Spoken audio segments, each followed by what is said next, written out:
পরে আজকের তথ্য ক্লাসে শুভেচ্ছা। শিল্পকথার তথ্য ক্লাসে আজকে আপনাদের সবাইকে জানাই আন্তরিক শুভেচ্ছা। আশা করি আপনারা সবাই ভালো আছেন, আমিও ভালো আছি। আজকে আমাদের একটা ছোট্ট করে ছুটি হলেও, ছুটির পরে আজকে আমাদের প্রথম ক্লাস। আজকে আমাদের ক্লাসের টপিক হলো বাংলাদেশের প্রাচীন শিল্প এবং বাংলাদেশের স্বাধীনতা যুদ্ধে চারুশিল্পীদের যে অবদান সে বিষয়ে ক্লাস আছে। আপনার একটু ক্লাসের লিঙ্কটা শেয়ার করবেন।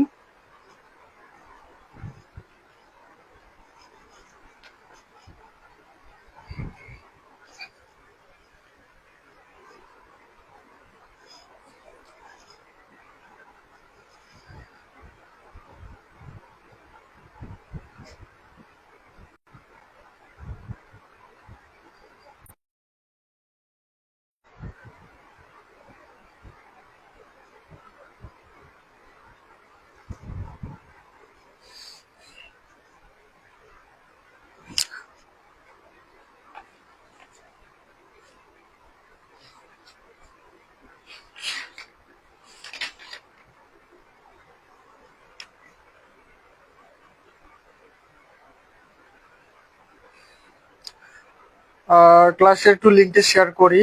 আজকে ক্লাস স্বাধীন বাংলাদেশের অভ্যুদয়ে চারুশিল্পীদের অবদান এবং বাংলাদেশের প্রাচীন শিল্প।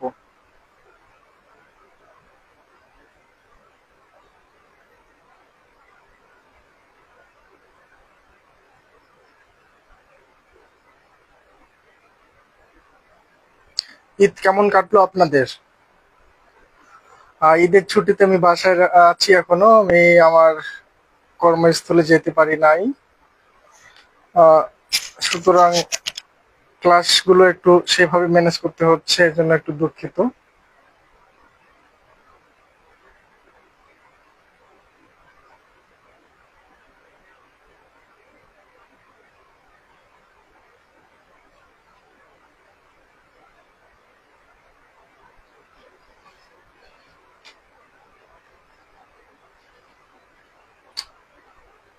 খুঁজে পাচ্ছি না।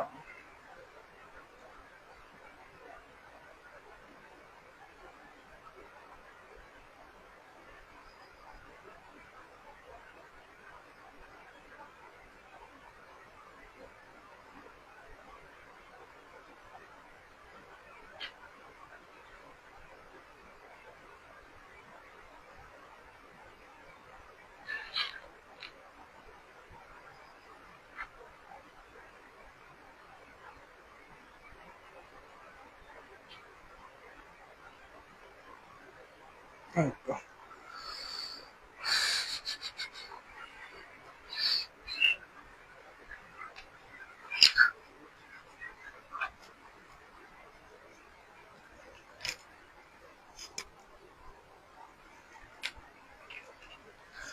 বাংলাদেশের প্রাচীন শিল্প, ঠিক আছে।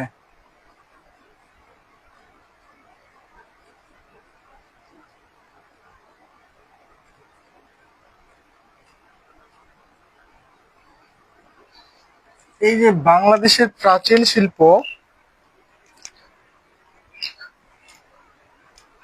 কথা কি ক্লিয়ার শোনা যায়?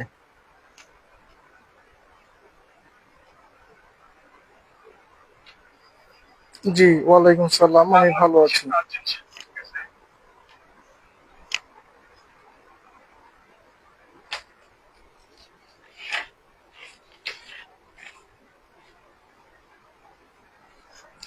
এখন এই বাংলাদেশের আহ প্রাচীন শিল্পটা আমরা কোথায় পেলাম? অবশ্যই প্রাচীন স্থানগুলোতে পেয়েছি, যেগুলো পুরনো স্থান, যেখানে আহ শিল্প এবং বাংলাদেশের ইতিহাস ঐতিহ্যের যে পুরনো যে স্থাপনাগুলো, স্পেশালি আমরা যদি ধরি বাংলাদেশের আমাদের এই উপমহাদেশ সব থেকে পুরনো আহ জায়গা বা পুরনো প্রত্নতত্ত্ব যে স্থান, সেটা হচ্ছে মহাস্থানগড়, পুন্ড্রনগর। তো এই মহাস্থানগড়, পাহাড়পুর, আমাদের হচ্ছে কুমিল্লার ময়নামতি, ওয়ারি বটেশ্বর, এই যে জায়গাগুলো, এই যে প্রাচীন স্থাপনাগুলো, এগুলো থেকে আমরা আমাদের বাংলাদেশের প্রাচীন শিল্পগুলো কি কি ছিল এই বিষয়গুলোর আমরা সম্পর্কে জানতে পারি এবং এই প্রাচীন শিল্পগুলোর সূত্রপাত বা প্রাচীন শিল্পগুলোর বিষয় আশয় সমস্ত কিছুই আমরা এই প্রাচীন স্থাপনা বা প্রাচীন প্রত্নতত্ত্ব যে জায়গাগুলো রয়েছে আমাদের, যেগুলোর কথা বললাম, সেগুলো থেকে আমরা এ বিষয়ে জানতে পেরেছি। তাহলে আমরা এই প্রাচীন শিল্প সম্পর্কে জানতে গেলে প্রাচীন স্থান সম্পর্কে আমাদের আগে জানতে হবে। প্রাচীন স্থান, এগুলোর মধ্যে মহাস্থানগড়,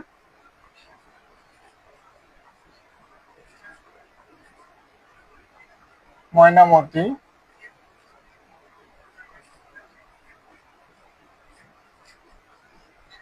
পাহাড়পুর,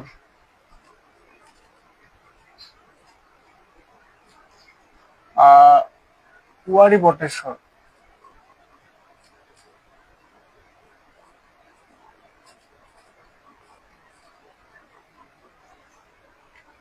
ঠিক আছে। এই প্রাচীন স্থানগুলোতেই আমরা আমাদের বাংলাদেশের, এগুলো সবগুলোই কিন্তু বাংলাদেশ কেন্দ্রিক, ঠিক আছে, এগুলো সবগুলো বাংলাদেশ কেন্দ্রিক। তবে এই স্থানগুলোতে প্রাচীন, সর্বোচ্চ প্রাচীন যেটা মৌর্য থেকে শুরু করে মৌর্য থেকে শুরু করে আজ অব্দি যতগুলো শিল্পের প্রাচীনের পুরাতন ধারায় যদি আমরা ফিরে যাই, যে আমাদের রুটের দিকে ফিরে যাই, একদম আমাদের পুরনো শিল্পগুলো সম্পর্কে জানতে চাই, যে আগে কি কি ছিল কি কি ছিল না, সেগুলো সম্পর্কে জানতে গেলে আমাদের এই স্থানগুলোর দিকে আগে নজর দিতে হবে। যে আমরা প্রথমে লিখেছি মহাস্থানগড়, এই মহাস্থানগড় হচ্ছে সর্বোচ্চ প্রাচীন বাংলাদেশের একটি স্থান, যেটাকে পুন্ড্র নগর বলা হয়। তো এখানে মৌর্য শাসনের তাম্র তাম্রলিপি এবং শিলালিপি, যেটা হচ্ছে মৌর্য সম্রাট অশোকের সরাসরি খোদাই করা শিলালিপি বা অনুশাসন, যেটা আমরা ওই মহাস্থানগড়ে পেয়েছি। তো এই রকম একটা স্থানে খনন কার্যক্রম চালানোর পর আমরা এখানে যে যে শিল্পকর্মগুলো পেয়েছি, যেগুলো প্রায় ভগ্ন অবস্থায় ছিল, ভগ্নদশায় অবস্থায় ছিল এবং কিছু অক্ষত ছিল, সেগুলোর মধ্যে এক নম্বরে হচ্ছে প্রস্তর, 2 নম্বরে হচ্ছে প্রস্তর শিল্প,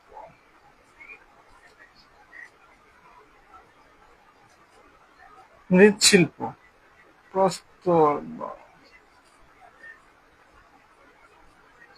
প্রস্তর শিল্প, মৃৎশিল্প, ধাতব শিল্প,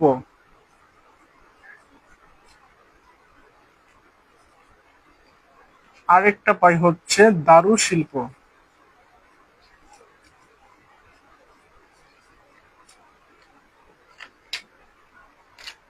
এগুলো হচ্ছে অলমোস্ট খুবই প্রাচীন যেটা আমরা পাই।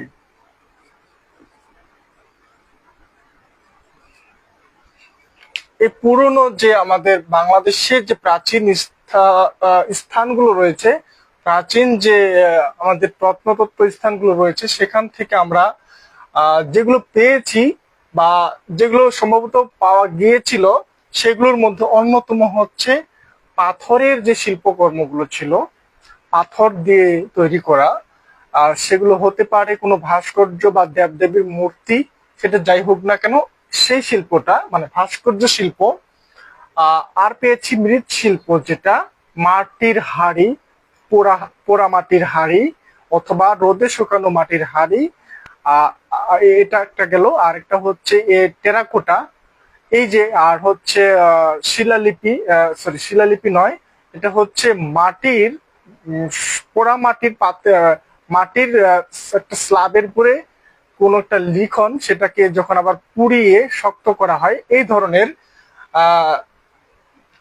আরেকটা হচ্ছে ধাতব শিল্প, যেগুলো মেটাল, এটা ধাতব শিল্পের মধ্যে থাকতেছে হচ্ছে অলংকার, মুদ্রা, এই বিষয়গুলো। এবং দারু শিল্প বলতে হচ্ছে কাঠের কাঠের কিছু ভাঙ্গা কিছু বা কাঠের কিছু আমরা নিদর্শন পেয়েছি, যেগুলো খুব কম টিকে রয়েছে, বেশিরভাগই হচ্ছে নষ্ট হয়ে গেছে।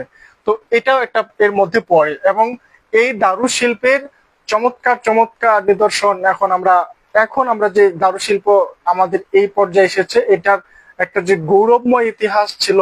আজকের দারুশিল্প এত চমৎকার হঠাৎ করে হয়নি, এটার একটা পুরনো একটা ইতিহাস রয়েছে, যেটা আমরা পেয়েছিলাম হচ্ছে মৌর্য শাসন আমলে। যে মৌর্যদের প্রাসাদ কাঠের তৈরি ছিল এবং অত্যন্ত কারুকার্য খচিত ছিল।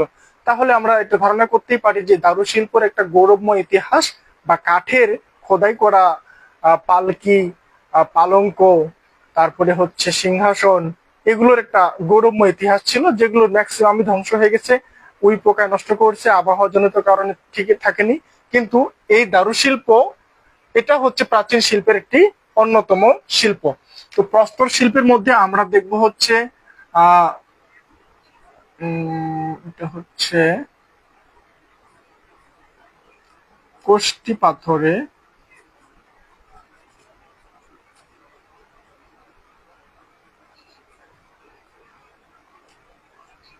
কোষ্টি পাথরের মূর্তি, শিলালিপি, কোষ্টি পাথরের মূর্তি, শিলালিপি, তারপরে এটার হচ্ছে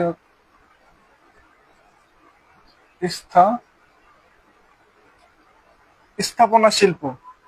এই স্থাপনা শিল্পের মধ্যে পড়তেছে হচ্ছে পাথর দিয়ে বা কালো পাথর দিয়ে বা চুনা পাথর দিয়ে, যেটা বলি, পাথর দিয়ে তাদের প্রাসাদের যে স্থাপনাগুলোর যে খিলান স্তম্ভ গুলো করা হয়েছে, সেটা স্থাপনা স্তম্ভ। ঠিক আছে। এই যে কোষ্টি পাথরের মূর্তি প্রাচীন শিল্পগুলোর মধ্যে সব থেকে বেশি পাওয়া গিয়েছে পাল আমলে। পাল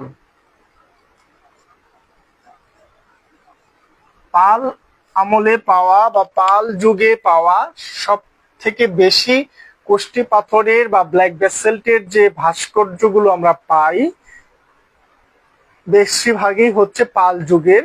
এবং এই পাল যুগের ভাস্কর্যগুলোর যে নিখুঁত কাজ, এর যে কারুকার্য খচিত যে কাজগুলো, এর যে বৈশিষ্ট্যগুলো, এগুলোর এত সৌন্দর্য বা এত সুন্দর শুধু পাল যুগে চমৎকার ভাবে উপস্থাপিত হয়েছে বলে এটা ধারণা করা যাবে না যেটা পাল যুগেরই একবারে আহ অবদান। কিন্তু পাল যুগে এত সুন্দর হওয়ার পেছনে একটা যে তার দীর্ঘ ইতিহাস রয়েছে।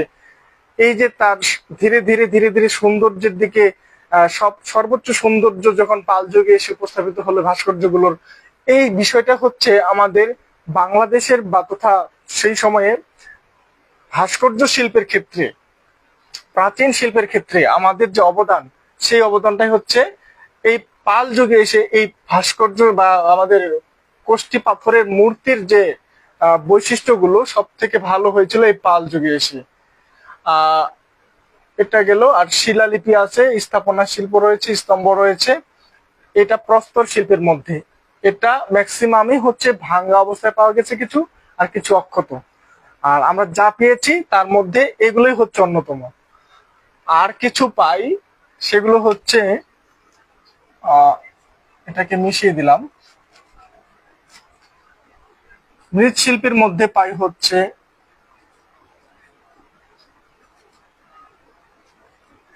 পোড়া মাটির হাড়ি পাই, আর টেরাকোটা পাই,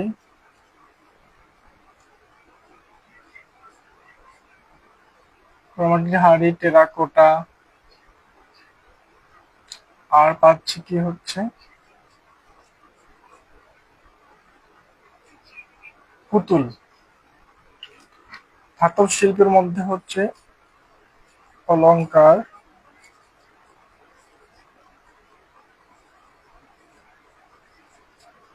মুদ্রা। আর দারুশিল্পের মধ্যে তেমন কিছু পাচ্ছি না আমরা। এটা হচ্ছে স্থাপনা, আসবাবপত্র। ঠিক আছে। দারুশিল্পের মধ্যে স্থাপনা, বিভিন্ন ঘরের দরজার চৌকাঠ, আসবাবপত্র, এগুলো। ধাতব শিল্পের মধ্যে থাকতেছে অলংকার এবং মুদ্রা। মুদ্রার যে প্রচলন, মুদ্রার মধ্যে যে ছাপ, এটা ধাতব শিল্পের মধ্যে পড়বে। এবং এর সাথে ধাতব শিল্পের ব্যবহারে যদি বলি, এখানে থাকতেছে হচ্ছে পিতল, কাঁসা, স্বর্ণ ও রূপা। পিতল, কাঁসা, সোনা, রূপা এসবের ব্যবহার ছিল, এবং এখানে অলংকার এবং মুদ্রার ক্ষেত্রে ধাতব শিল্পের অবদান ছিল। মৃৎশিল্পের ক্ষেত্রে আমরা আমাদের প্রাচীন শিল্পগুলোর মধ্যে পাই পোড়ামাটির হাড়ি, টেরাকোটা এবং পুতুল, বিভিন্ন খেলনা পুতুল, ছোট ছোট ছোট ছোট হচ্ছে এটাকে বলে হচ্ছে আহ ছোট হাড়ি বা ছোট পাত্র, মাটির পাত্র, এগুলো পাই। আর ধাতব বা প্রস্তর শিল্পের মধ্যে আমরা বিশেষত পাই হচ্ছে বিভিন্ন মূর্তি আহ এবং শিলালিপি পাই, স্থাপনা এবং স্তম্ভগুলো পাই।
এবার আসি আহ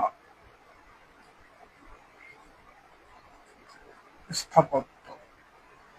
স্থাপত্যের ক্ষেত্রে বলি,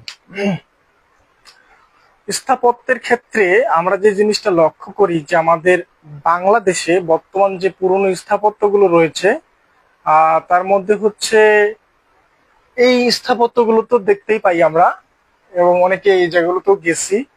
তো এই স্থাপত্যগুলোর পরে যেটা আসি, এখানে ম্যাক্সিমামই হচ্ছে ভূমিকম্প, আহ যখন একটা সাম্রাজ্য হেরে গিয়ে পুরো নতুন একটা সাম্রাজ্যের সৃষ্টি হয়, তখন ওই জায়গাটাকে ধ্বংস করে দেওয়া হয়, লুটতরাজ, অগ্নিসংযোগ, বিভিন্ন ঘটনা, এবং দীর্ঘদিন মানুষবিহীন থাকার কারণে, জনশূন্য থাকার কারণে সেই জায়গাটা বিরান হয়ে যায়, এবং আহ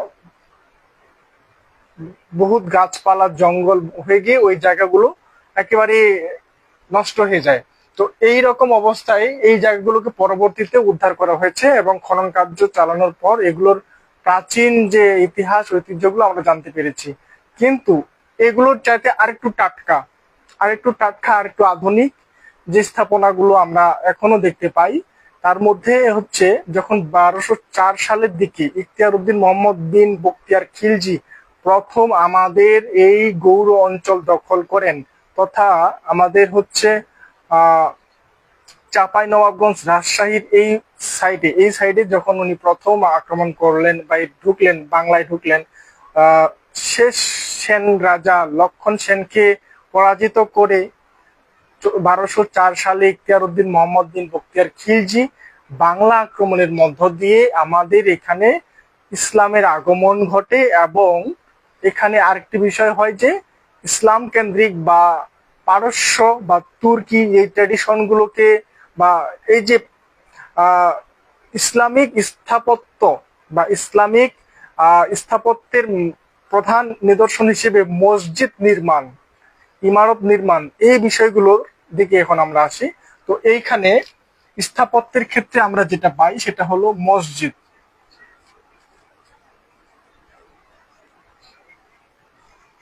প্রাচীন স্থাপত্যগুলোর মধ্যে পাই মসজিদ। এই মসজিদের মধ্যে আমরা দেখি হচ্ছে বেশ কয়েকটি সুলতানি আমলের মসজিদ, সেগুলো হচ্ছে ছোট সোনা মসজিদ,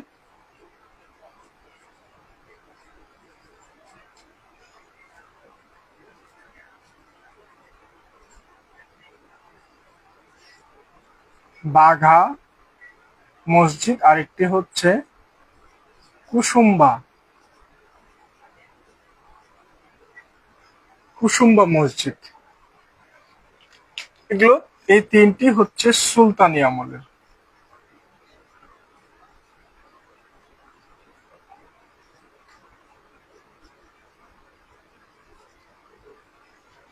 এই মসজিদগুলো পোড়া ইটে তৈরি হলেও এর বাইরের আবরণে প্রচুর মোটা মোটা মোটা মোটা হচ্ছে দেওয়াল মসজিদের, ঠিক আছে। তো এই দেওয়ালের বাইরের পৃষ্ঠে কালো কষ্টি পাথর, যেটাকে হচ্ছে বিহারের রাজমহল পাহাড় থেকে নিয়ে আসা এই পাথরগুলো। আমাদের এই বাংলা অঞ্চলে কিন্তু পাথর নেই, যার জন্য এখানকার ম্যাক্সিমাম স্থাপনাগুলো ছিল হচ্ছে মাটির তৈরি, পোড়া ইটের তৈরি বা রোদে শুকানো ইটের তৈরি। আর এই কারণে এগুলো ম্যাক্সিমামই ধ্বংস হয়ে গেছে। যেগুলো কেবলমাত্র কালো পাথর বা যেটা আমরা কোষ্টি পাথর বলি বা পাথরের যে স্থাপনাগুলো, সেগুলোই কেবলমাত্র টিকে রয়েছে। তারপরেও বিভিন্ন দুর্যোগ, বিভিন্ন সমস্যার কারণে এগুলো অনেকগুলোই ধ্বংসপ্রাপ্ত, আবার মেরামত করা হয়েছে এই অবস্থায়। তো ছোট সোনা মসজিদ, যেটা হচ্ছে চাঁপাইনবাবগঞ্জে রয়েছে, এটার বাইরের যে কারুকার্যগুলো রয়েছে এর দেওয়ালে, এটাতে পুরো ডিজাইনগুলো, পুরো নকশাগুলো হচ্ছে ফুল, পাতা, শিকল, যেটা জ্যামিতিক কিছু ডিজাইন, যেগুলো ইসলামী ট্রেডিশনে করা, এই রকম কিছু ডিজাইন করা। এবং এখানে বাঘা, কুসুম্বাতে এবং বাঘাতে এখানে বেশি ব্যবহার করা হয়েছে হচ্ছে টেরাকোটা, যেটা মাটিতে পোড়ানো টেরাকোটা, এই টেরাকোটা গুলো ব্যবহার হয়েছে। তো এই মসজিদের দেওয়ালের অলঙ্করণ,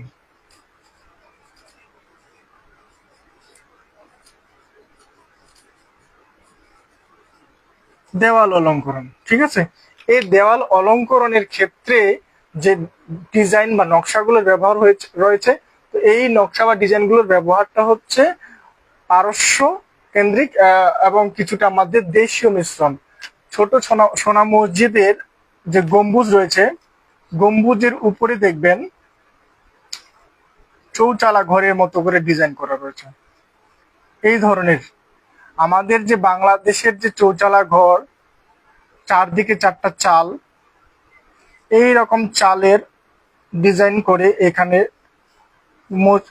মসজিদের গম্বুজ করা হয়েছে ছোট সোনা মসজিদে, ঠিক আছে।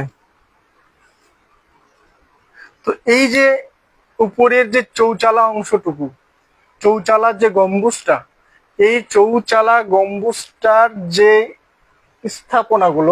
স্থাপনাটুকু, এইটুকু অংশ হচ্ছে আমাদের দেশীয় দেশীয় স্টাইল।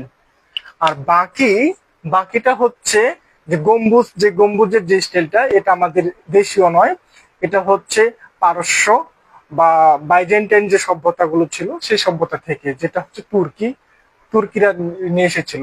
তো এইখানে আমাদের দেশীয় কালচারের সাথে তাদের যে কালচার, সেটা মিশ্রণ ঘটিয়ে এই স্থাপনাগুলোর মধ্যে আমাদের প্রাচীন শিল্পগুলোর মধ্যে যে স্থাপত্য শিল্প, এই স্থাপত্য শিল্পের মধ্যে মসজিদ ম্যাক্সিমামই, যেহেতু অলরেডি ইসলামের আগমন ঘটেছে, তো তার মধ্যে হচ্ছে এটার মধ্যে আবার আমাদের দেশীয় স্থাপত্যের সাথে তুর্কি স্থাপত্য বা পারস্য স্থাপত্যের সংমিশ্রণে এই স্থাপনাগুলো করা হয়েছিল।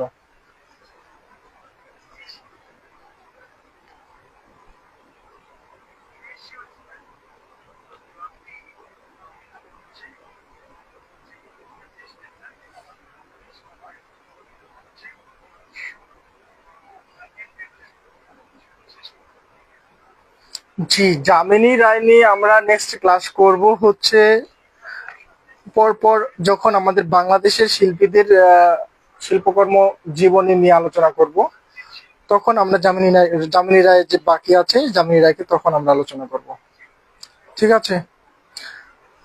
তো বাংলাদেশের প্রাচীন শিল্পগুলো এইটা স্থাপত্যের ক্ষেত্রে এটুকু গেল। আর এখানে মন্দিরের বিষয়টা বলি এখন।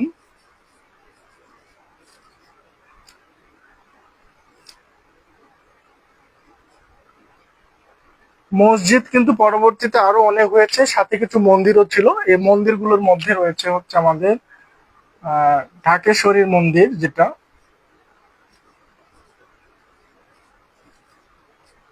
ঢাকেশ্বরী, কান্তজিও,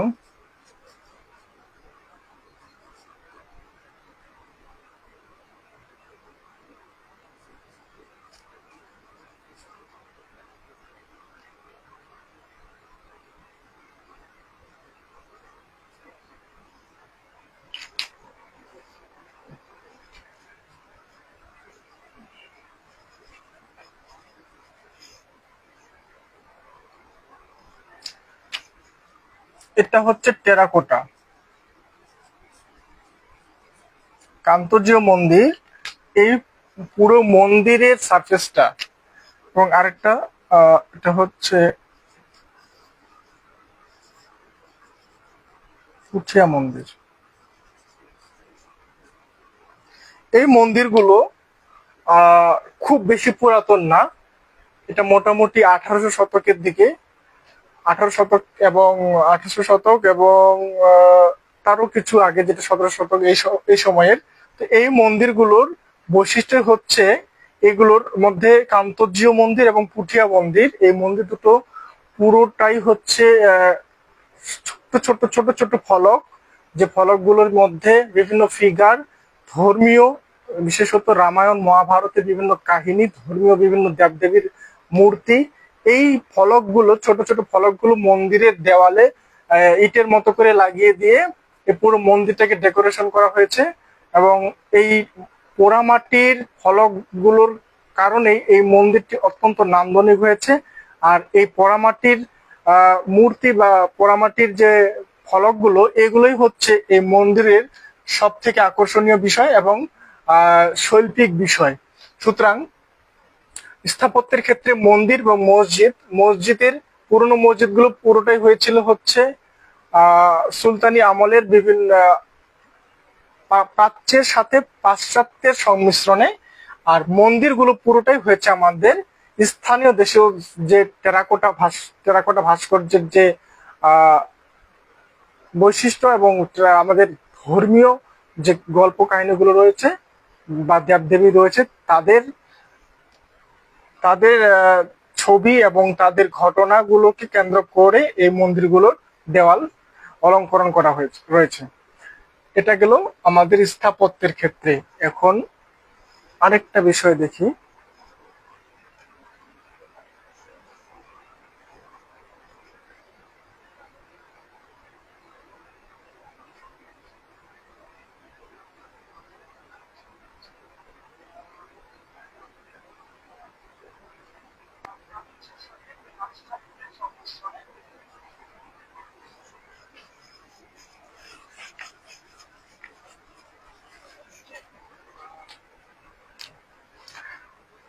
এখন আমাদের আরো কিছু শিল্প রয়েছে, যেটা প্রাচীন শিল্পগুলো আমাদের আগে থেকে চলছিল।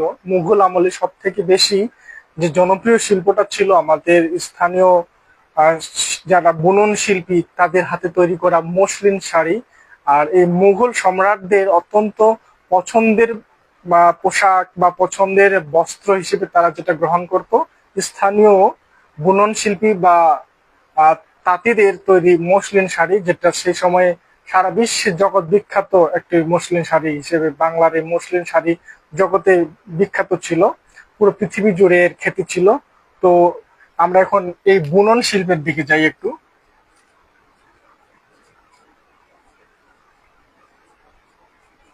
বুনন শিল্প প্রাচীন শিল্পগুলোর মধ্যে আমাদের এটা একটা অন্যতম শিল্প, সেটা হচ্ছে বুনন শিল্প।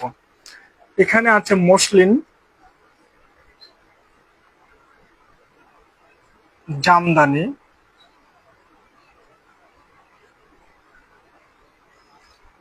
এই মসলিন এবং জামদানি, এটা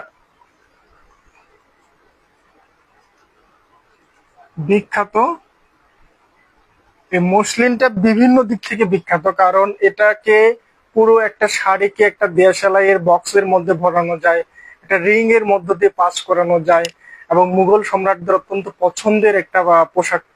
তা যে পোশাক পরতো, আপনারা দেখবেন যে মুঘল মিনিয়েচার গুলোতে নারীদের যে পোশাকগুলো একবারে খুবই ট্রান্সপারেন্সি, খুবই হালকা ফিলফিলে পোশাক। এই বিষয়গুলো, এই মসলিন পোশাক, এই মসলিনটা আমাদের তখন থেকে বিখ্যাত, অত্যন্ত প্রাচীন একটা শিল্প। আর পরবর্তীতে আসলো জামদানি। আর এর সাথে বুনন শিল্পের সাথে আমরা একটু দেখি যে এখানে থাকতেছে হচ্ছে উম, নকশি কাঁথা। নকশি কাঁথা, হ্যাঁ, এই নকশি কাঁথা যেটা চাঁপাই নবাবগঞ্জ, যশোর, এই সাইড গুলোতে সব থেকে বেশি বিখ্যাত এই নকশি কাঁথা। আর কদর বর্তমান অনেক বেশি, এটাও কিন্তু ওই প্রাচীন আমল থেকেই চলছে। এখন সেগুলো আবার নতুন করে মানুষের পছন্দের তালিকায় আসতেছে, বিভিন্ন কোম্পানি এগুলোকে মোটিভেট করছে। তো আমাদের বুনন শিল্পের মধ্যে এই শিল্পগুলো অত্যন্ত গুরুত্বপূর্ণ। আর এরপরে আমরা যে শিল্পটা নিয়ে আলোচনা করব সেটা হলো বাঁশ বেত।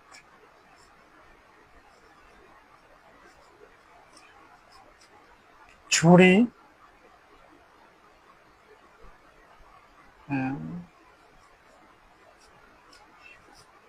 পাটি,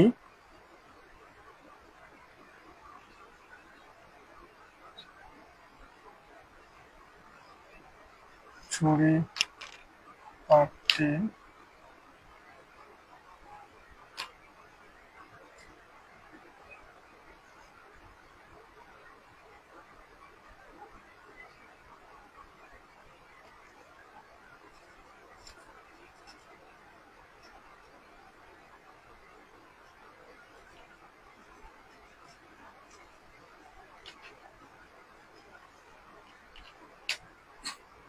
বাঁশ এবং বেতের শিল্প। আমাদের এই অঞ্চলগুলোতে হচ্ছে বাঁশ এবং বেত অত্যন্ত সহজলভ্য উপকরণ হিসেবে, আমাদের লোকশিল্পের একটা অত্যন্ত গুরুত্বপূর্ণ উপাদান হিসেবে এই বাঁশ বেত ব্যবহৃত হয়ে আসছে। অতি প্রাচীন কাল থেকে এই অঞ্চলের মানুষ বাঁশ এবং বেতের সাহায্যে তাদের দৈনন্দিন জীবনের বিভিন্ন উপকরণগুলোকে তারা নিজেরা প্রস্তুত করেছিল। এবং যে শিল্পীরা বা যে যে সমাজ এই শিল্পটাকে টিকিয়ে রেখেছিল, তারা এই শিল্পটাকে তাদের জীবনের জীবিকা হিসেবে গ্রহণ করেছিল, এবং জীবিকা নির্বাহের একমাত্র অবলম্বন হিসেবে বাঁশ বেত শিল্পটাকে তারা ব্যবহার করেছিল। আর বাঁশের ঝুড়ি, পাটি এবং গৃহস্থালী বিভিন্ন উপকরণ, আপনারা সবাই জানেন গৃহস্থালী বিভিন্ন উপকরণে আমাদের এই বাঁশ এবং বেতের ব্যবহার রয়েছে। এবং বর্তমানে বেতের শীতল পাটি যেটা অত্যন্ত একটা গুরুত্বপূর্ণ শিল্প হিসেবে বাংলাদেশে সমাদৃত হচ্ছে সারা বিশ্বে। সো আমাদের প্রাচীন শিল্পগুলো যদি বলি, তাহলে এই প্রাচীন শিল্পগুলো আজ আমরা যেগুলো ব্যবহার করছি এগুলোরই প্রাচীনতম রূপ, যেগুলো আহ দীর্ঘদিন ধরে বিভিন্ন যুগে যুগে এটা পরিমার্জন হতে হতে আজ আমরা এই শিল্পগুলোরই আপডেট যে ভার্সন গুলো সেগুলো ব্যবহার করে আসছি। তবে পাথরের ক্ষেত্রে আমরা যে এই যে পাথরের যে পাল যুগের ভাস্কর্যগুলো দেখি, পাল যুগের যে শিলালিপি বা এবং শিলা ভাস্কর্যগুলো দেখি, কোষ্ঠী পাথরের যে মূর্তিগুলো দেখি, সেই জিনিসগুলো হয়তো আজ নেই। কিন্তু অন্যান্য যে শিল্পগুলো রয়েছে, প্রাচীন শিল্পগুলো, এগুলোরই পরিমার্জন এবং এগুলোর পরিবর্তন হতে হতে বিবর্তন হতে হতে আজকে আমাদের হাতে আমরা যে শিল্পগুলো ইউজ করতেছি, এবং ডিজিটালাইজেশন যে হয়েছে শিল্পগুলোর, এবং বর্তমান যে শিল্পটা আমরা সব থেকে বেশি ব্যবহার করি সেটা হচ্ছে ডিজিটাল আর্ট। এই ডিজিটাল আর্টের মধ্যে গ্রাফিক ডিজাইন থেকে শুরু করে বিভিন্ন বিষয় আশয় যেগুলো আমরা ব্যবহার করি আমাদের ফোনে, আমাদের বিভিন্ন প্রয়োজনে, সবগুলোই হচ্ছে শিল্পের জাস্ট পরিবর্তন হয়েছে, মাধ্যমের পরিবর্তন হয়েছে। এইটাই হলো বিষয়। ক্লাসটা আজকে খুবই বাজে হচ্ছে।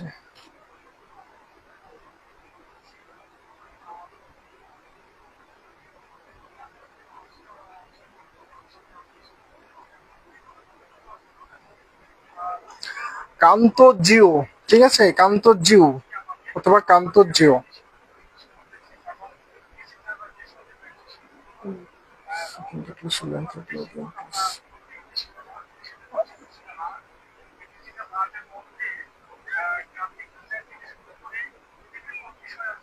কান্ত জিও, ঠিক আছে, কান্ত জিও মানে হচ্ছে, কান্ত হচ্ছে শ্রীকৃষ্ণের নাম।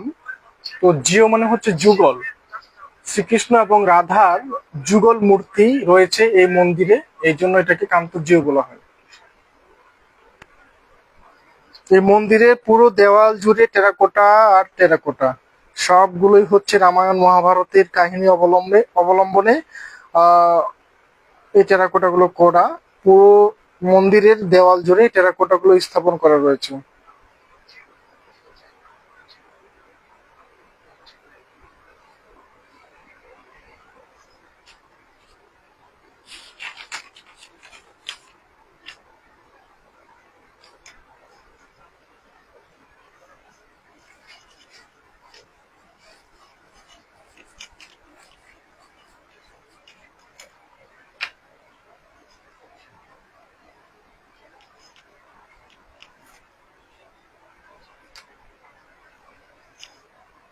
এখন আমরা আসি হচ্ছে আহ স্বাধীন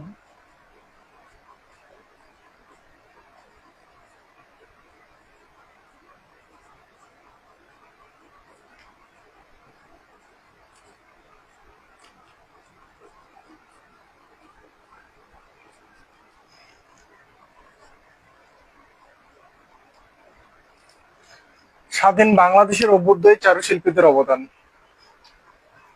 তো চারুশিল্পীরা যুগে যুগে কিন্তু প্রত্যেকটি সমাজ, প্রত্যেকটি সভ্যতার পরিবর্তনে এবং সভ্যতার অলঙ্করণের মূল মাধ্যম এই চারুশিল্পীরা।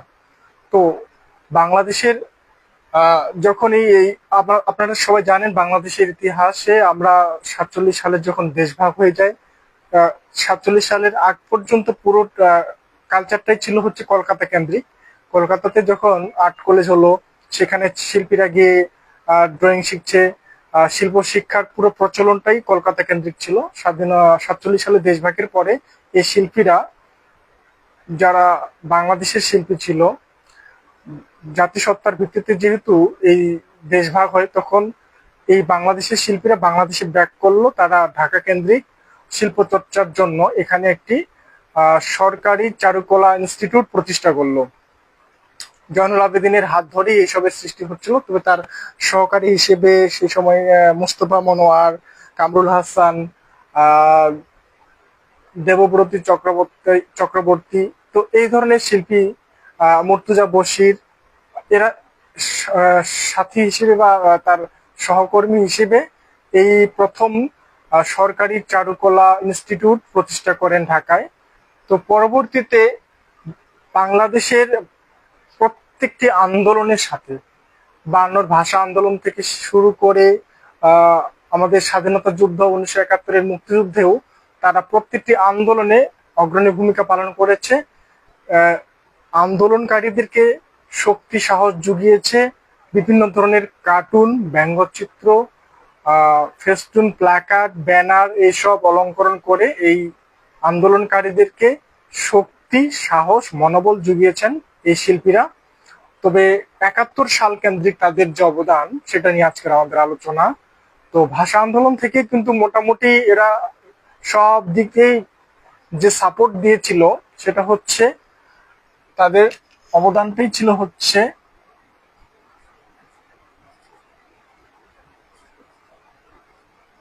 ফেস্টুন,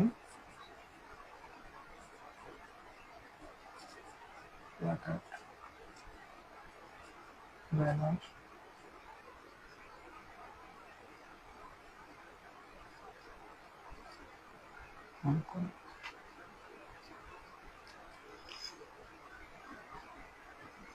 ঠিক আছে। তারা এই ব্যানার অঙ্কন করে, ব্যানারে লিখে, ফেস্টুন করে,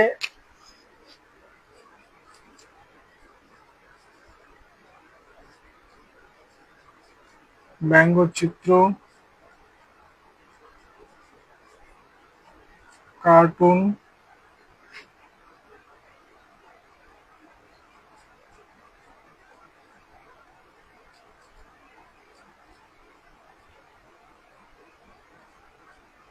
এবং বিভিন্ন প্রতিবাদী চিত্র অঙ্কন করে তারা আমাদের প্রত্যেকটি সংগ্রামী আন্দোলনে অগ্রণী ভূমিকা পালন করেছিলেন।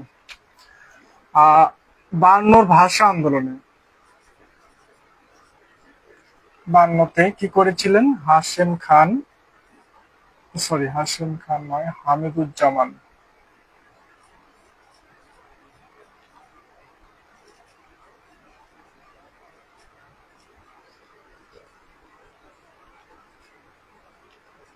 শর্টকাটে যাচ্ছি ক্লাস, কারণ ক্লাস লম্বা হয়ে যাচ্ছে।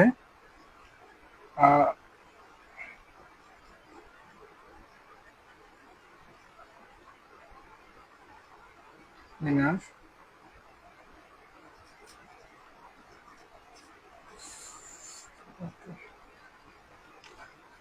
52 সালের ভাষা আন্দোলনের শহীদ মিনার নির্মাণ হলো ভাষা আন্দোলনকে কেন্দ্র করে। সেই ভাষা আন্দোলনের যে প্রথম শহীদ মিনার, সেই শহীদ মিনারের স্থপতি হিসেবে হামিদুর রহমান, হামিদুজ্জামান নয়, মনে হয় এটা হামিদুর রহমান হবে।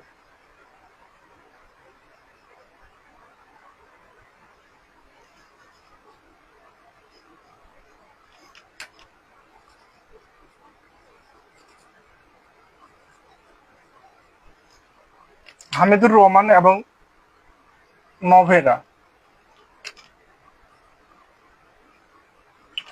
এই দুইজন শিল্পী শহীদ মিনারের প্রথম স্থপতি ছিলেন। আর হচ্ছে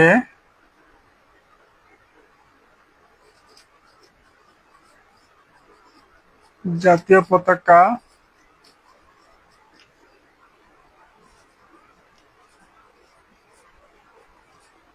রাষ্ট্রীয় লোগো,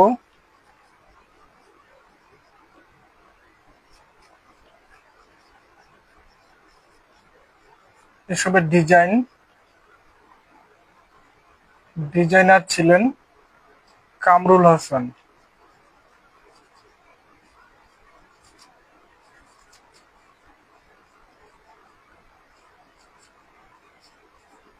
কামরুল হাসান নিজেকে পটুয়া বলে পরিচয় দিতে ভালোবাসতেন, কারণ তিনি লোকশিল্পের আধার বা লোকশিল্পের প্রতি তার যে ভালোবাসা, পটচিত্র, ঠিক আছে।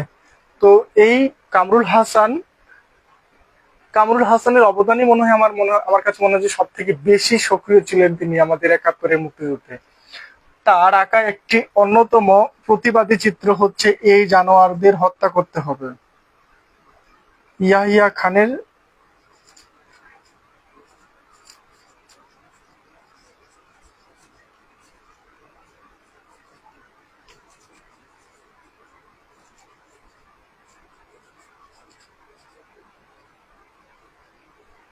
এই জানোয়ারদের হত্যা করতে হবে ইয়াহিয়া খানের একটি ব্যঙ্গাত্মক চিত্র, দানবের মতো করে তার ভ্রু কুচকে বড় দাঁত বের করে দিয়ে একটা যে দানবের মতো তার একটি ব্যঙ্গচিত্র অঙ্কন করেছিলেন কামরুল হাসান।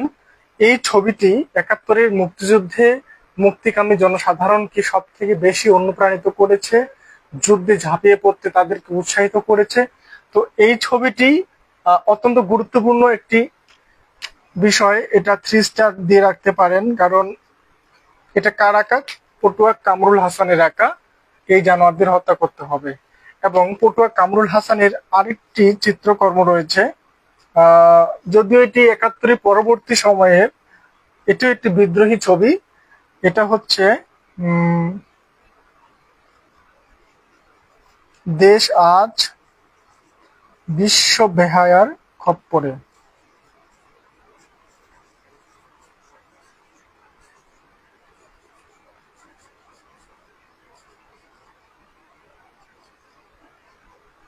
এটা 1988 সালের দিকে, ঠিক আছে,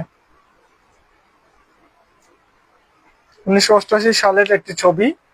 এটা হচ্ছে এরশাদ বিরোধী যে আন্দোলন, স্বৈরাচারী সরকার পতনের যে আন্দোলন, সেই সময়ে তার আঁকা একটি, কামরুলের আঁকা একটি ছবি। এবং এটি ছিল কামরুলের জীবনের শেষ ছবি, যখন তিনি মৃত্যুসজ্জায় সেই সময়কার একটি ছবি তার আঁকা। তো পটুয়া কামরুল হাসান এখানে লিখে দিয়েছি, দেখেন। তো এর জাতীয় পতাকা, আমাদের যে বর্তমান ন্যাশনাল ফ্ল্যাগ, সেটার নকশা এবং রাষ্ট্রীয় লোগোর ডিজাইনার হচ্ছেন কামরুল হাসান। মুক্তিযুদ্ধের সময়ে তার এই জানোয়ারদের হত্যা করতে হবে একটি অন্যতম বিখ্যাত চিত্রকর্ম, এবং দেশ আজ বিশ্ব বেহায়ার খপ্পরে, এটাও হচ্ছে যুদ্ধ পরবর্তী 1988 সালের দিকে এরশাদ বিরোধী আন্দোলনের সময়ের একটি চিত্রকর্ম।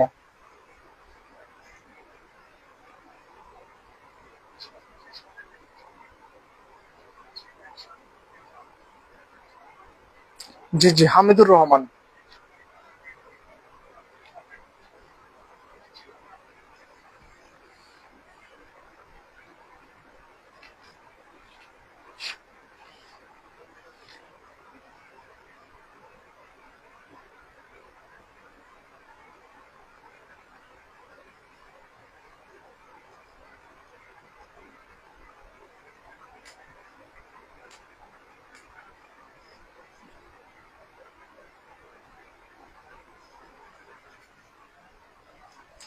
লেখা হইলে একটু মিশিয়ে দিতে পারি।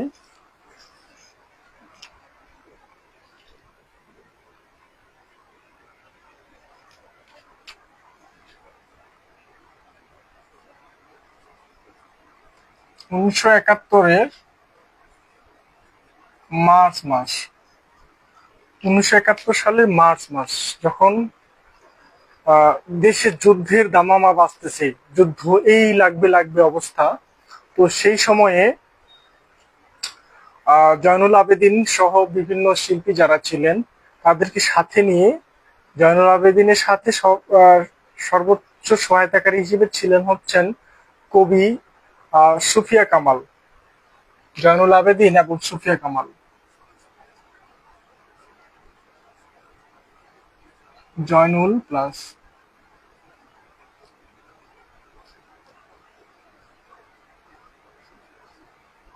জয়নুল, সুফিয়া কামাল।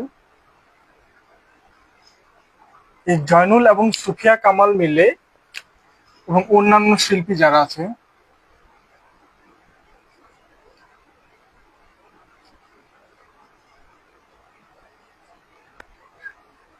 চারু শিল্পী সংগ্রাম পরিষদ,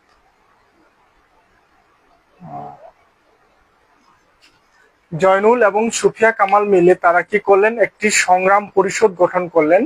সেটার নাম হচ্ছে বাংলা চারু ও কারুশিল্পী সংগ্রাম পরিষদ।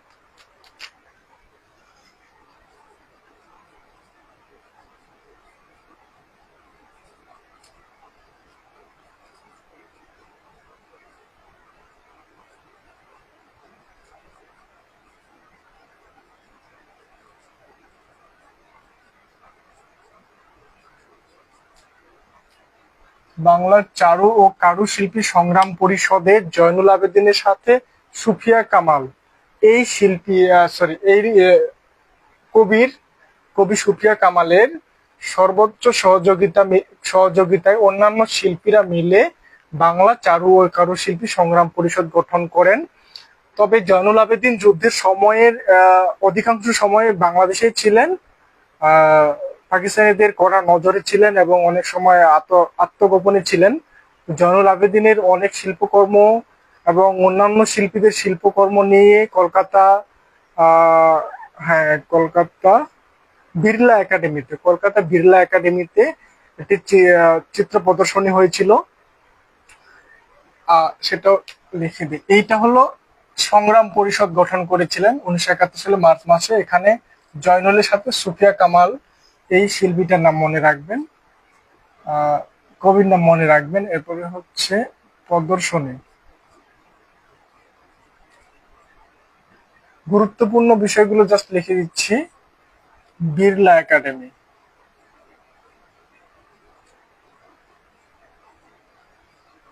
বিড়লা একাডেমি এটা কলকাতা বিড়লা একাডেমিতে প্রথম মুক্তিযুদ্ধের চিত্র প্রদর্শনী। এটা নাম ছিল exhibition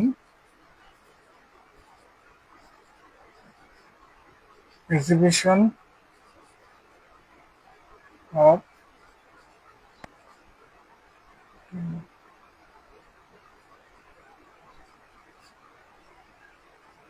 exhibition of painting and drawing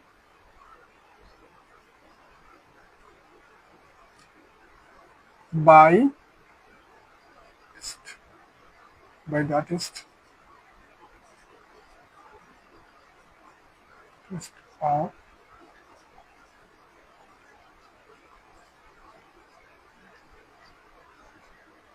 এই শিরোনামে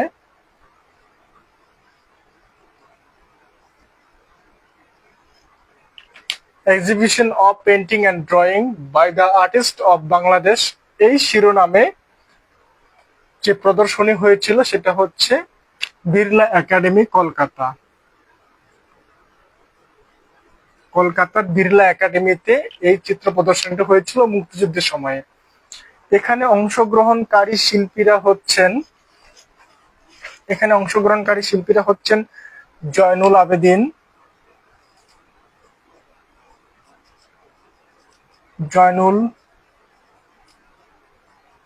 কামরুল, মোস্তফা মনোয়ার, শর্ট নামগুলো লিখছি, শাহাবুদ্দিন,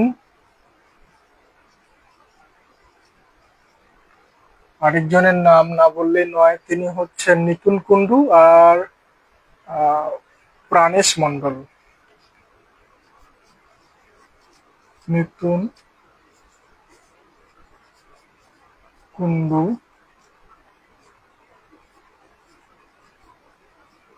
প্রাণেশ মণ্ডল। এই তো মোটামুটি আরো অনেক শিল্পী আছেন।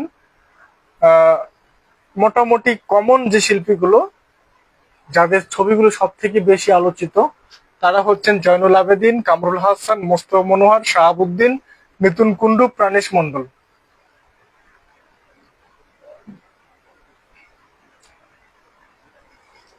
আর এই প্রদর্শনীটির উদ্বোধন করেন হচ্ছেন দেবী, নাম হচ্ছে ওনার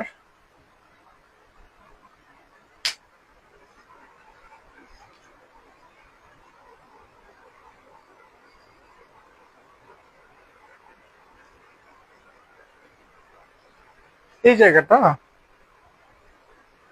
জয়নুল আবেদিন প্লাস সুফিয়া কামাল, এই জায়গাটাতে রিফ্লেক্ট করতেছে লাইট, কিন্তু হ্যাঁ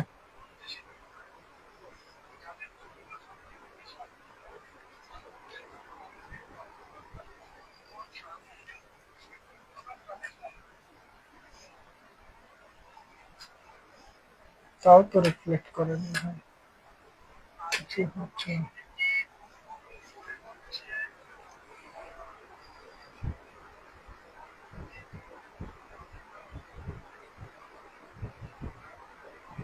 একটু উপরে করতে হবে, তাহলে একটু হবে।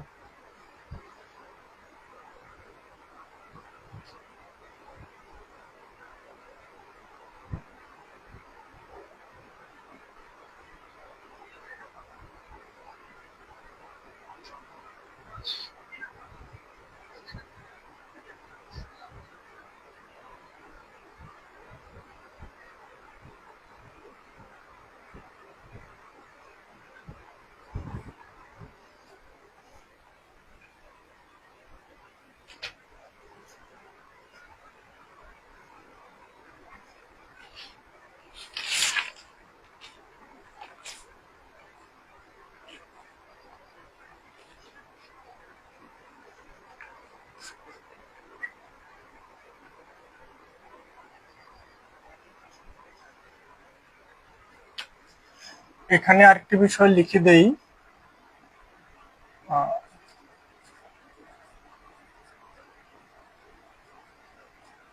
মুক্তিযোদ্ধা ও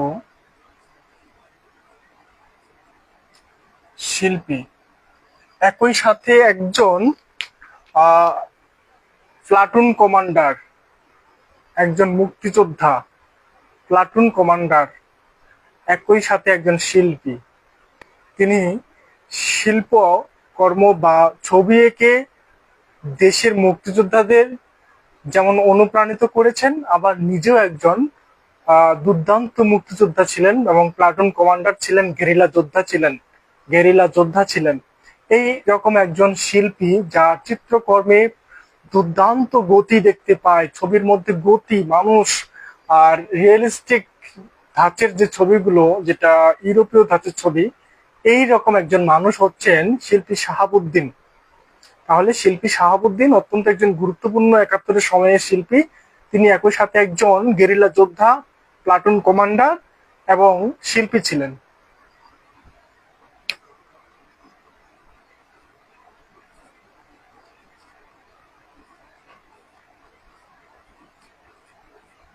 শিল্পী শাহাবুদ্দিন আহমেদ।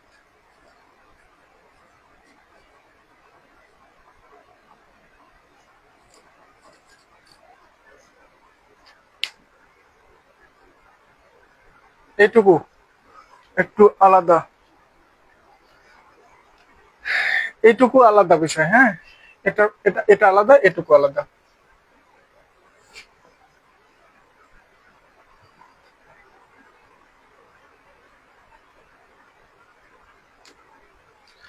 আর এই সময়ের একটি বিখ্যাত চিত্রকর্ম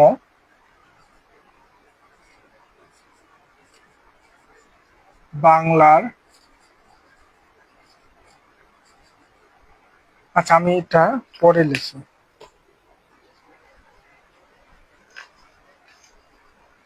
আপনাদের এগুলো লেখা হয়ে গেলে আমি একটু মিশিয়ে দিতে পারি।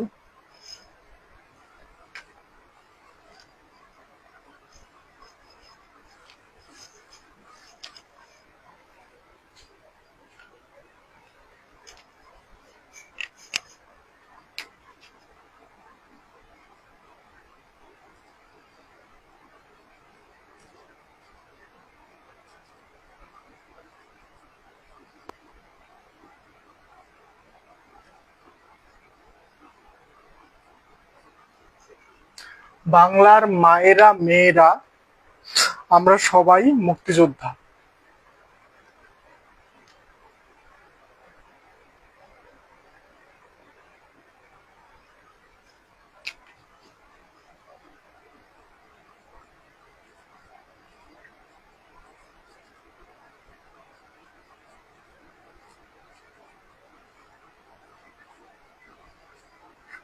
মুক্তিযোদ্ধা, এটা হচ্ছে প্রাণেশ মণ্ডল।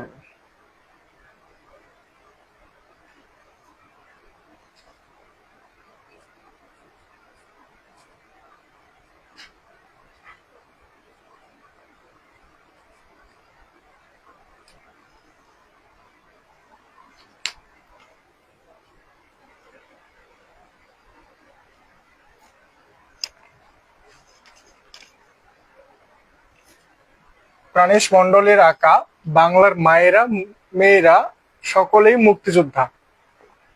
প্রাণেশ মণ্ডলের আঁকা একটি চিত্রকর্ম। এই ছবিটা আপনারা দেখবেন যে একজন মহিলা সাইড, তার ডান দিকে বন্দুকের নলা ধরে রয়েছে এবং বন্দুকের নলাতে দেখবেন একটা হচ্ছে ছোট ছুরি লাগানো। তো এই যে একটা রেখাচিত্র মোটামুটি হচ্ছে পটচিত্রের ধাঁচের, সেটা আমাদের কামরুলের ধাঁচের একটা ছবি। তো এই ছবিটা সব থেকে বেশি দেখা যায় এবং মুক্তিযুদ্ধের সবাই আঁকা একটি অন্যতম বিখ্যাত চিত্রকর্ম প্রাণেশ মণ্ডলের আঁকা বাংলার মায়েরা, মেয়েরা সকলেই মুক্তিযোদ্ধা।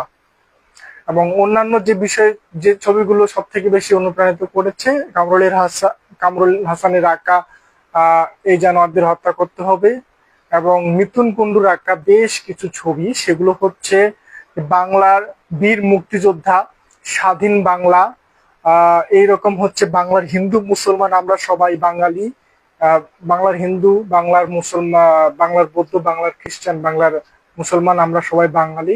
এই ধরনের মিথুন কুণ্ডুর কিছু আঁকা ছবি, কামরুলের আঁকা ছবি, জয়নুল আবেদিনের আঁকা ছবি এবং শাহাবুদ্দিনের আঁকা ছবি, প্রাণেশ মণ্ডলের আঁকা ছবি, এই শিল্পীদের অবদান। এবং এই সময়ে আরেকজন শিল্পী ছিলেন যিনি বিদেশে বসে, মুর্তজা বশির।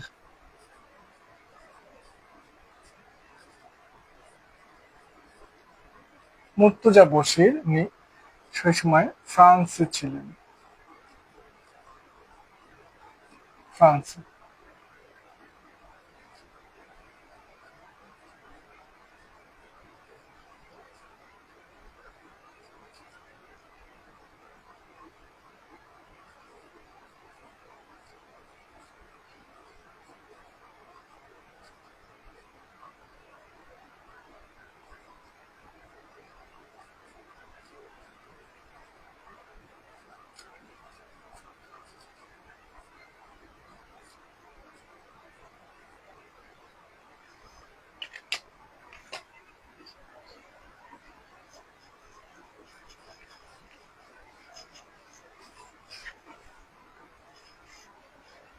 শিল্পী মুর্তজা বশির সেই সময় ফ্রান্সে ছিলেন। ফ্রান্সে অবস্থান কালেই তিনি বাংলাদেশের মুক্তিযুদ্ধের পক্ষে অনেক চিত্রাঙ্কন করেন এবং মুক্তিযোদ্ধাদেরকে আহ উৎসাহিত অনুপ্রাণিত করার জন্য এই ছবিগুলো অত্যন্ত গুরুত্বপূর্ণ ছিল। ঠিক আছে, তবে সেই সময়ে দেশের বাইরে থেকেও যে শিল্পীরা বাংলাদেশের মুক্তিযুদ্ধকে যে সামনে এগিয়ে নেওয়ার জন্য বা বাংলাদেশের আহ মুক্তিযুদ্ধকে কেন্দ্র করে যে ছবিগুলো অঙ্কন করেছেন, সেই সব শিল্পীদের মধ্যে মুর্তজা বশির অন্যতম, যিনি দেশের বাইরে অবস্থান করছিলেন সেই সময়ে।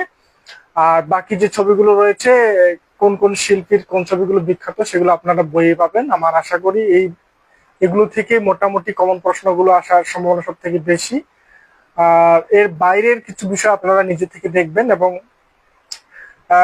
আরো অনেক গুরুত্বপূর্ণ তথ্য রয়েছে বইয়ে, সেগুলো আমি মুখে বললাম না কারণ সেগুলো তো বইয়ে লেখা রয়েছে। আর ক্লাস মোটামুটি আজ এখান থেকেই এ পর্যন্তই। আগামীকালকে আবার দেখা হবে সকালবেলা, সকাল 9টায় আপনাদের সাথে আবার ক্লাস আছে। এটা হচ্ছে আমাদের বাংলাদেশের প্রাতিষ্ঠানিক শিল্প শিক্ষার শুরু এবং বর্তমান অবস্থা। ঠিক আছে, আশা করি আপনাদের ক্লাসটা ভালো লেগেছে। ধন্যবাদ।